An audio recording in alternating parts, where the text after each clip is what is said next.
दुनिया के हालात इस वक्त तेजी से बदल रहे हैं। कहीं जंग के बीच कैदियों की अदला बदली हो रही है, तो कहीं टैरिफ वॉर ने वैश्विक अर्थव्यवस्था में हलचल मचा दी है।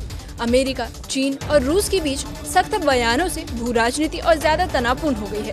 ग्रीनलैंड से लेकर यूक्रेन तक और एशिया से अमेरिका तक हर मोर्चे पर उथल पुथल जारी है। आइए जानते हैं आज की 10 बड़ी अंतर्राष्ट्रीय खबरें।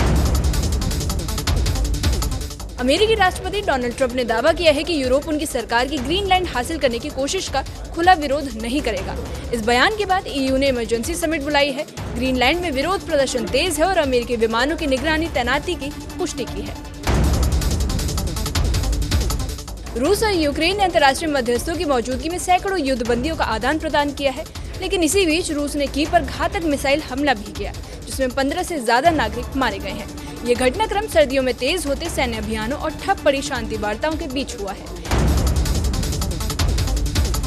चीन ने अमेरिकी सामानों पर 84% अतिरिक्त टैरिफ लगाने का ऐलान किया है। ये कदम ट्रंप प्रशासन द्वारा चीनी ईवी और सेमीकंडक्टर पर 104% शुल्क प्रस्ताव के जवाब में उठाया गया है।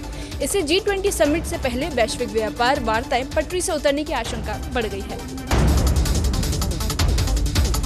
डोनाल्ड ट्रंप ने चेतावनी दे दी है कि अगर 50 दिनों के भीतर यूक्रेन के साथ शांति समझौता नहीं हुआ तो रूस पर गंभीर आर्थिक टैरिफ लगाए जाएंगे।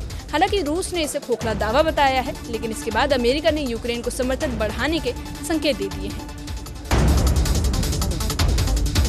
फ्रांस के राष्ट्रपति इमैनुअल मैक्रोन ने बीजिंग में शी जिनपिंग से मुलाकात कर यूक्रेन में सीज फायर और चीन ईयू के बीच संतुलित व्यापार की मांग की है। बातचीत में मानवीय सहायता पर सहमति बनी, लेकिन टैरिफ विवाद पर कोई ठोस समाधान नहीं निकला।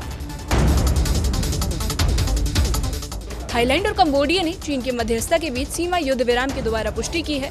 विवादित मंदिर स्थलों और मछली पकड़ने के अधिकारों को लेकर संयुक्त गश्त और आर्थिक सहयोग पर सहमति बनी है, ताकि भविष्य में टकराव टाला जा सके।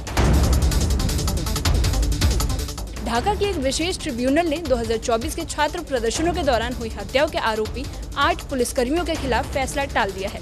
मानवाधिकार संगठनों द्वारा नए सबूत पेश किए जाने के बाद ये फैसला लिया गया, जिससे सड़कों पर एक बार फिर विरोध प्रदर्शन शुरू हो गए हैं। फ्लोरिडा स्टेट यूनिवर्सिटी में एक 20 वर्षीय युवक ने गोलीबारी कर 2 लोगों की हत्या कर दी और 6 को घायल कर दिया। पुलिस के मुताबिक आरोपी ने अपनी मां की सर्विस पिस्तौल का इस्तेमाल किया और उसकी किसी चरमपंथी संगठन से कोई संबंध नहीं है।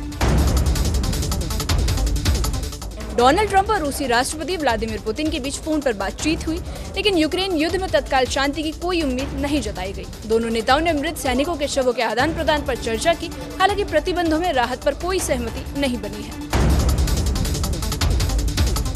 अमेरिका और चीन ने लंबे तनाव के बाद एक प्रारंभिक व्यापार ढांचे पर सहमति जताई है और इसमें टैरिफ और बौद्धिक संपदा संरक्षण पर बातचीत शामिल है।